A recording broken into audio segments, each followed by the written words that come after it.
Moga saja perkembangan langsung dari lokasi-lokasi dan juga perkembangan berita yang baik kami bawakan kepada anda, tetapi keputusan tidak rasmi telah pun banyak masuk ketika ini. Kita nak terus bersama dengan Lokman. Walaupun kita terpisah studio tapi kita tak jauh. Kami ada saja berada di atas Lokman ketika ini. Lokman, kita serahkan kepada anda. Mungkin ada keputusan-keputusan tidak rasmi yang boleh kita kongsikan sekarang.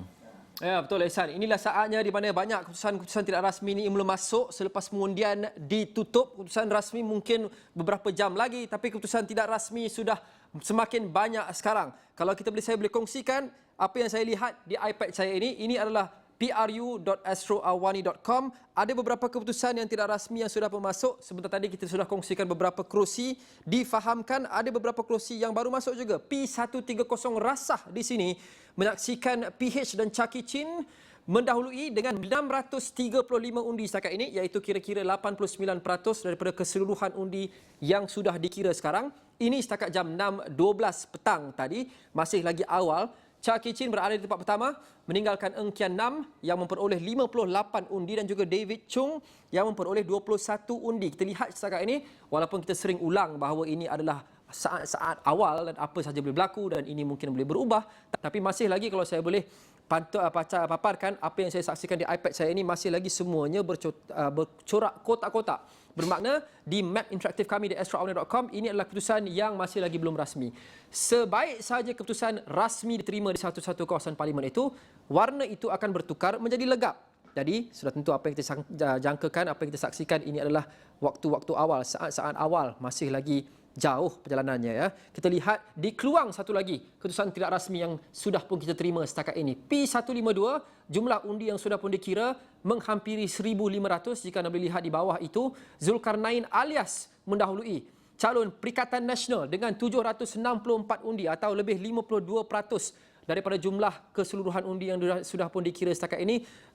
Satu lagi calon heavyweight di sini, Gan Peng Siu mewakili BN, ikut dekat di belakang 623. Penyandang Wong Shu Ki yang membawa Panji PH berada di tempat ketiga 63. Jurang agak besar di sini seperti yang kita saksikan di Rasah sebentar tadi, tapi masih lagi agak awal. Ini setakat jam 6 suku petang tadi. Calon bebas hanya memperoleh 3 undi setakat ini. Apapun, langkah kanan untuk Perikatan Nasional. Satu lagi kerusi yang mereka menyaksikan agak langkah kanan. Permulaannya memberangsangkan di Keluang P152. Satu kerusi yang kita saksikan agak hangat, kerusi kubu kuat Pakatan Harapan. Dan di Stampin, di Mas Gading di Borneo, P192 Mas Gading menyaksikan penyandangnya mendahului setakat ini, tapi hampir dengan lidang disen dari GPS di tempat kedua. Mordi Bimol mendahului dengan 1,532 undi, lidang berada di tempat kedua dengan 1,378 undi, dan Ryan Sim mewakili PBK memperoleh setakat ini 248 undi. Di Mas Gading, jumlah undi yang sudah pun dikira 3,158. Jumlah pengundi berdaftarnya 47,000. Kita dapatkan gambaran di sini, masih lagi banyak yang belum lagi dikira, tapi ini adalah satu permulaan yang baik untuk penyandangnya Mordi Bimol di Mas Gading. Di Puncak Borneo juga penyandang mendahului. Kita saksikan Willy Mongin memperoleh 5,243 undi, meninggalkan Diok Dios, calon Pakatan Harapan, yang memperoleh 2,556 undi, dan juga Ayana Akam mewakili PSB dengan 710 undi. 3 penjuru di P198, langkah kanan juga untuk GPS dan juga penyandang Willy Mongin di Puncak Borneo. Adakah kita ada lagi keputusan tidak rasmi yang masuk? Kita lihat ada berwarna di sini beberapa kerusi. Mukah P213, 2 penjuru ataupun 1 lawan 1. Hanifah Hajar Taib mewakili GPS. Satu lagi keputusan yang agak memberangsangkan ataupun perkembangan yang agak memberangsangkan bagi GPS. Mereka sudah pun mendahului di saat-saat awal ini, dan Hanifah di Mukah salah seorang lagi daripadanya. 1,550 undi, meninggalkan setakat ini calon PH Syabdul Jalil Bujang yang memperoleh 669 undi. Ini setakat jam 6.26 petang tadi. Jumlah undi yang sudah pun dikira 2,219.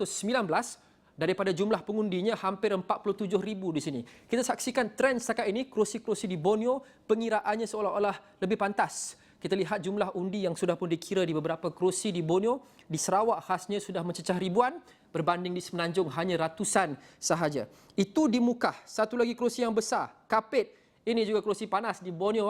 Datuk Seri Alexander Nanta Linggi mendahului dengan agak sihat di situ, dengan jumlah undi yang sudah pun dikira agak tinggi. Ya, 7,000. Satu lagi kerusi yang di Borneo yang kita saksikan, jumlah undi yang dikira agak tinggi pada saat-saat awal ini.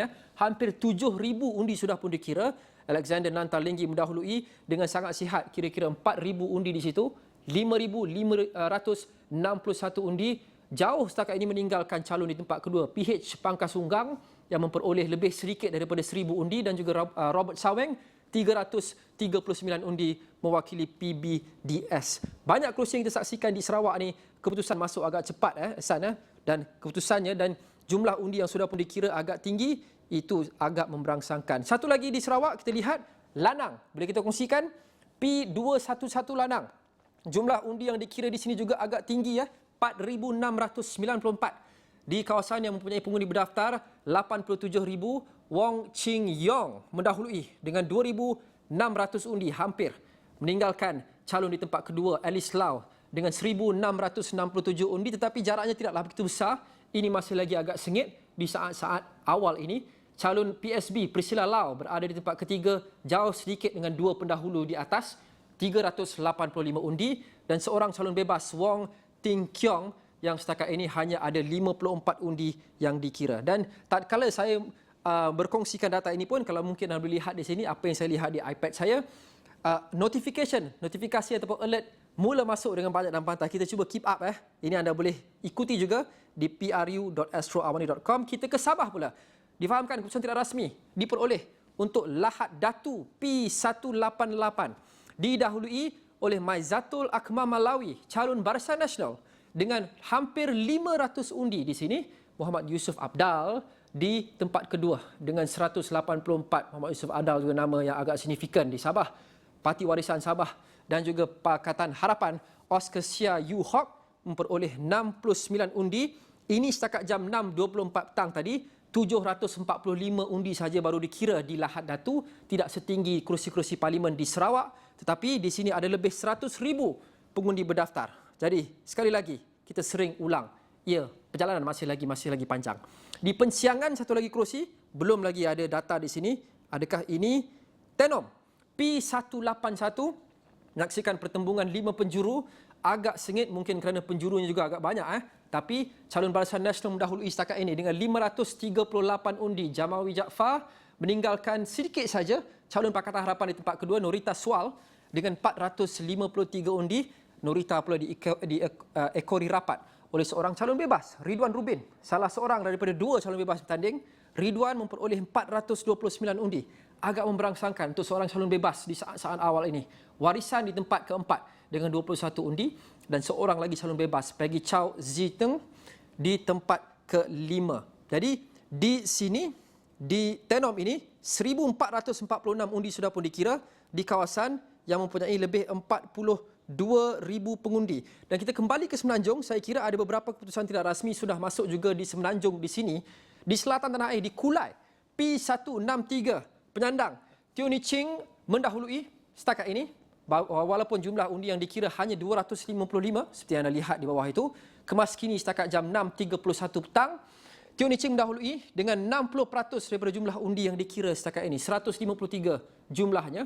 Meninggalkan Chua Jian Bun 81 dan Tan Chin Hock, calon yang bertanding di bawah tiket Perikatan Nasional dengan 21 undi.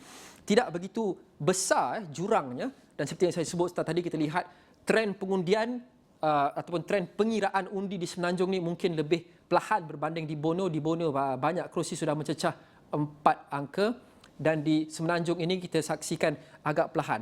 Itu Kulai, dan itu saja setakat ini. Kita akan kembali ke sini dari semasa ke semasa untuk terus kongsikan kepada anda keputusan tidak rasmi dan sudah tentu keputusan rasmi setelah kita memperolehnya. Dalam peta ini banyak lagi coraknya kotak-kotak. Kita akan terus bersama dengan Ehsan dan Cynthia dan kembali kepada saya apabila ia sudah bertukar legap keputusan rasmi dan kita tahu apa keputusan rakyat. Ehsan.